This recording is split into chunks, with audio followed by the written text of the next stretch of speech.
भाई जो गुरु वचन पे डट गे, कट गे फंद 84 के, कट गे फंद 84 के, कट गे फंद 84। कि पूछ सतगुरु का नाम लो, उसके शरण में जाओ, जो कलम के लिखे को मिट दे, यानी जो प्राप्त को समाप्त कर दे। पूर्ण सतगुरु के पास ये पावर होती है।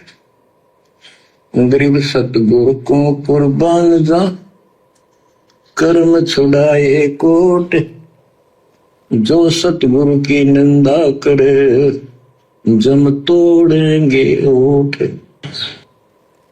कितनी अच्छी बात कही है परमात्मा ने कि सतगुरु को सिजदा करूं, यानी दंडवत करूं, जिसने मेरे कर्म छुटाए कोट, और ऐसे सतगुरु की जो निंदा करे, फिर उसके यम फोड़ेंगे होठ। होठ सबसे कोमल चीज होती है, जहां पर जरा सी चोट लग जाए तो सूजन आ जाती है, बहुत दर्द होता है, पीड़ा होती है। तो उन आत्माओं के फिर यम के दूत होठ फोड़ेंगे, यानी जहां मर्जी आया वहां उनको मुकद्दरों से मारेंगे, पीड़ा देंगे। और भाई और बहनों, वो काल वर्तमान में भगतों के होठ फोड़ने के लिए उनसे गलतियां करवा रहा है, गुरु की निंदा करवा रहा है भक्तों से। ये काल सूक्ष्म चाल चलता है, सूक्ष्म चाल। आमने सामने की लड़ाई नहीं लड़ता ये, क्योंकि ये सामने प्रकट नहीं होता। जो आत्माएं मर्यादा तोड़ देती हैं, उनमें प्रवेश करके उनके माध्यम से अन्यों का सत्यानाश करवाता है। तो बरवाला कांड से पहले गुरुदेव के परिवार ने, इन स्टेट कोऑर्डिनेटरों ने, बड़े बड़े सेवादारों ने अच्छे से ज्ञान को ना समझकर गुरु को मानुष मानकर अपनी मर्यादाएं तोड़ रखी थी, जिसका नतीजा निकला बरवाला कांड। और बरवाला कांड के बाद इन लोगों ने गुरुदेव की कितनी निंदा करवाई। बरवाला कांड जैसी घटना को अंजाम दिलवाकर गुरुदेव के परिवार ने, आश्रम मैनेजमेंट ने, इन कोऑर्डिनेटरों ने अपनी मनमानियां की, जजों के खिलाफ पुस्तकें लिखी, जजों को भड़काया, प्रशासन को भड़काया, झूठ सांच बोलने में कोई कसर नहीं छोड़ी कि सतगुरु रामपाल जी तो आश्रम में है ही नहीं, हमने उनको स्वास्थ्य इलाज के लिए बाहर हॉस्पिटल में भेज दिया। खुद गुरुदेव का छोटा भाई ये स्टेटमेंट दे रहा था, जो कह रहा मुझे सार नाम प्राप्त है, सार शब्द प्राप्त है, और इतनी बड़ी बड़ी झूठ बोल रहा था। प्रशासन को भड़काया, उकसाया और जबरदस्ती प्रशासन को मजबूर किया आश्रम पर आक्रमण करने के लिए। तो इन लोगों की मनमानी हरकतों के कारण गुरुजी की संसार में बदनामी हुई, जगत में बदनामी हुई, गुरुजी की थूतू हुई। और बरवाला कांड के बाद तो इन्होंने गुरु की निंदा करवाने में कोई कसर छोड़ी नहीं।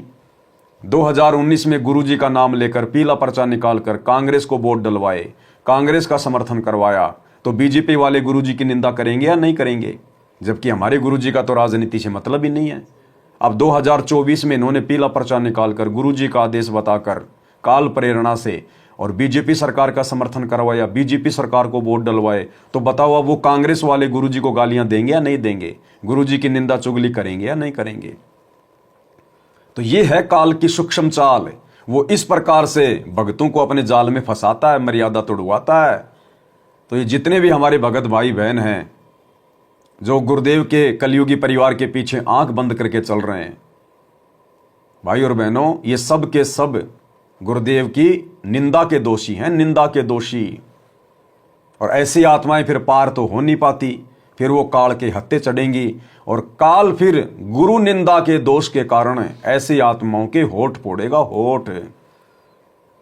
सतगुरु को सिजदा करूं, जिसने कर्म छुटाए कोट, और ऐसे सतगुरु की जो निंदा करे, उसके यम तोड़ेंगे होठ। गरीब अजर अमर सतपुरुष है, सो हम सुकृत सीर, बिन दम देह दयाल जी, जाका नाम कबीर। गरीब सुल्तानी नानक तारे, दादू को उपदेश दिया, जाति जुलाहा भेद न पाया, वो काशी महे कबीर हुआ।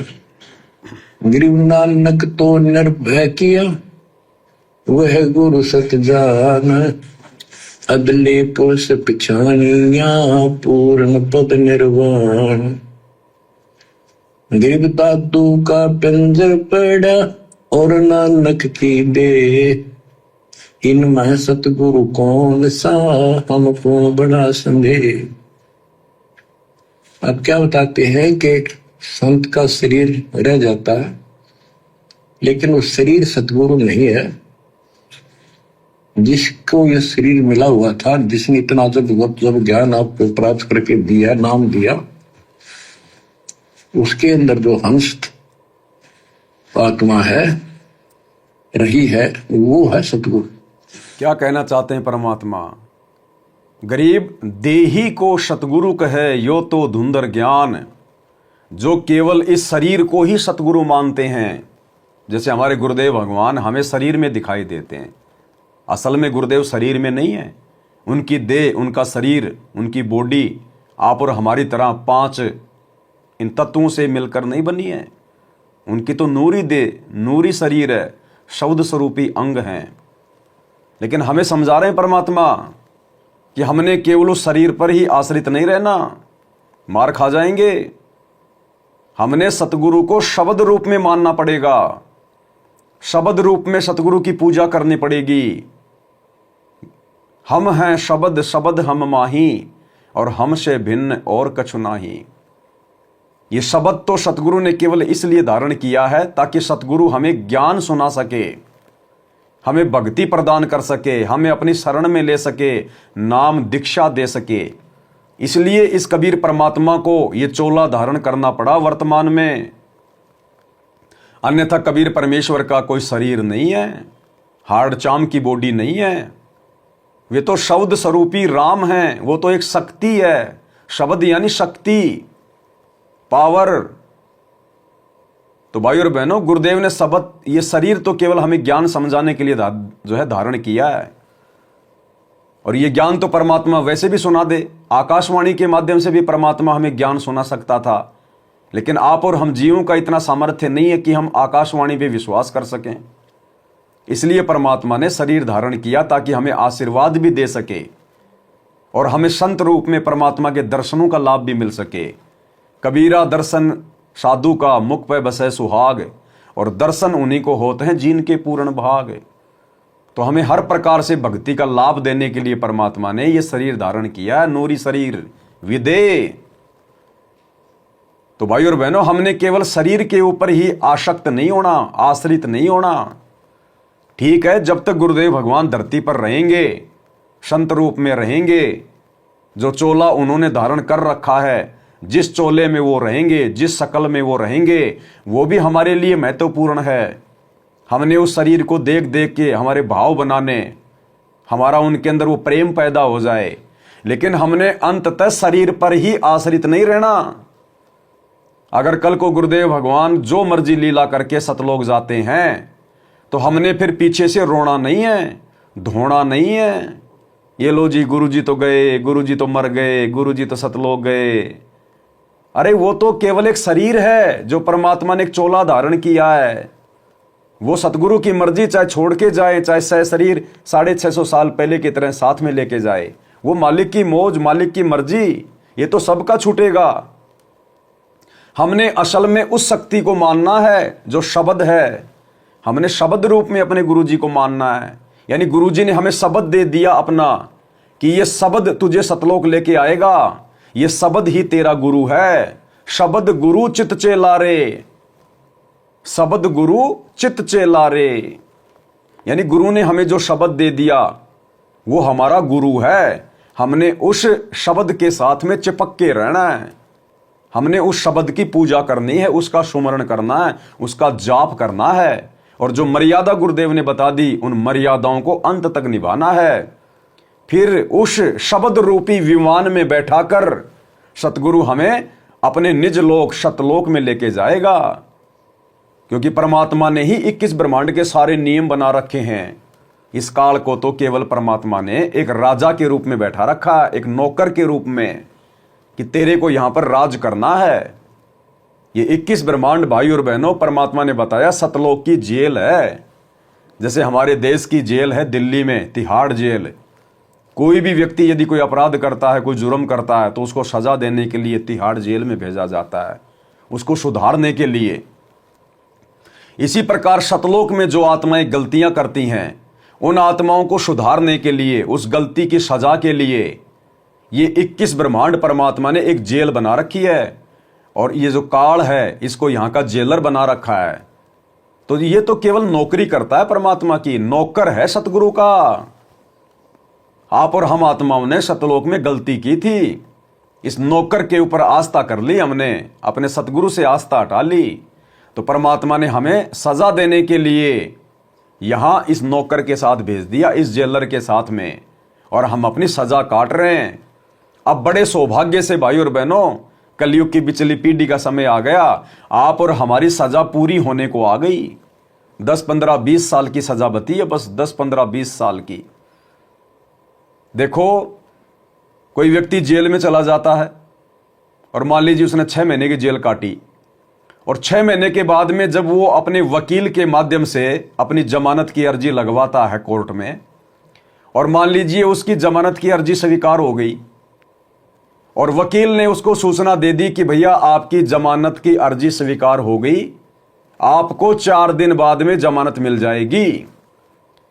तो 4 दिन तक वो आदमी रहेगा जेल में, लेकिन उसको जेल नहीं लगेगी, वो उसके मन में नई खुशी, नई उमंग, जेल में रहते सहते भी। तो इसी प्रकार भाई और बहनों, जब तक हम सतलोक नहीं चले जाएंगे और सतगुरु की शरण में आ जाएंगे, तब तक रहेंगे हम जेल में ही। लेकिन अब सतगुरु की शरण में आने के बाद हमें जेल का दुख दिखाई नहीं देगा, हमें कष्ट महसूस नहीं होगा, क्योंकि अब हमें पता चल गया कि सतगुरु ने हमारी जमानत ले ली। भाई कर ले गुरु वकील मुकदमा भारी है। तो सतगुरुदेव भगवान ने हमारा वकील बनकर धर्म राज से, काल से हमारी जमानत करवा ली, और गुरुदेव भगवान ने हमें गारंटी दे दी कि बेटा आजीवन मर्यादा में रह के भक्ति करेगा, गुरु को परमात्मा मानेगा, तो इस जन्म में तेरा फाइनल पक्का सतलोक जाने का काम हो जाएगा। तो हमें विश्वास हो गया कि गुरुजी ने हमारी जमानत ले ली और हम इसी जन्म में सतलोक जाएंगे। वाह वाह अमरपुर जाऊंगा, वाह वाह अमरपुर जाऊंगा। नानक जी ने कहा था ना सतगुरु के मिलने के बाद कि मेरी जमानत ले ली सतगुरु ने, वाह वाह अमरपुर जाऊंगा। तो हम रहे भले जेल में रहें, 21 ब्रह्मांड में रहें, लेकिन अब हमें विश्वास हो गया कि अब गुरु ने जमानत ले ली, हमारा काम बन जाएगा। तो भाई और बहनों, उसके लिए हमने सतगुरु को शब्द रूप में मानना पड़ेगा। यानी जब हम अपने गुरु को शब्द रूप में मान लेंगे तो हम मर्यादा नहीं तोड़ सकते, और यदि हमने शरीर में मान लिया तो फिर हम मर्यादा तोड़ देंगे। और देखो, सतसेवकों ने गुरु को शब्द रूप में मान लिया, शब्द रूप में मान लिया, तो आज हमें डर है, हमें भय है सतगुरु का, कि सतगुरु की नजर पल पल हमारे ऊपर है, हमारी हर भक्ति जो क्रिया उसके ऊपर है। हम आरती करते नहीं करते, विधि से करते नहीं करते, सुमरण कर रहे हैं कि नहीं कर रहे, सत्संग सुन रहे कि नहीं सुन रहे, हम कोई ऐसा काम तो नहीं कर रहे जिससे गुरुजी नाराज हो जाएं, क्योंकि हमें पता है कि सतगुरु शब्द रूप है, अंतर्यामी है, पल पल मुझे देख रहा है, वो सतलोक से भी देखता है। तो इस अर्ज की जेल कौन सी बड़ी बात है, ये दूरी तो कुछ भी नहीं है, जब वो सतगुरु 16 संकोश की दूरी पे बैठ के भी सब कुछ देखता रहता है। तो आज आप और हम सतसेवकों को डर है, भय है कि सतगुरु शब्द रूप में मेरे साथ में है, मेरे घर पे है। घटी ही में गंगा, घटी ही में जमुना, घटी ही में है जगदीश, सतगुरु तारेंगे। तो हमें भय है क्योंकि हमने सतगुरु को शब्द रूप में मान लिया। और हमारे जो सतलोक आश्रमों से जुड़े हुए भाई बहन हैं, उन्होंने गुरु को शब्द रूप में नहीं माना, केवल गुरु को उन्होंने शरीर में मान रखा है कि गुरु जी तो जेल में बैठे हैं, अब गुरु जी को क्या पता हम स्टेडियम बना रहे हैं, राजनीति कर रहे हैं, आश्रमों में ड्रामेबाजी कर रहे हैं, सारे उल्टे काम कर रहे हैं, आरक्षण में जाके बैठ रहे हैं, भक्तों का दान का पैसा आरक्षण में लुटा रहे हैं, गुंडों की सीबीआई जांच में लुटा रहे हैं, क्योंकि उनको डर नहीं है, क्योंकि उन्होंने गुरु को शब्द रूप में नहीं माना, उन्होंने गुरु को शरीर में मान रखा है कि गुरु जी तो हमसे दूर हिसार जेल में बैठे हैं, गुरु जी को क्या पता। इसको कहते हैं गुरु को मानुष मानना। गुरु मानुष कर जानते, ते नर कहिए अंध, ओवें दुखी संसार में आ गए यम के फंदे। तो हमने यदि सफलता प्राप्त करनी है भक्ति मार्ग पर, तो हमने गुरु को शब्द रूप में मानना पड़ेगा। जो गुरु वचन पे डट के कट गए फंद 84 के, कट गए फंद 84 के, कट गए फंद 84 के। भाई जो गुरु बचन पे डट गए, कट गए फंद 84 के, कट गए फंद 84 के, कट गए फंद 84 के। भाई जो गुरु बचन पे डट गए,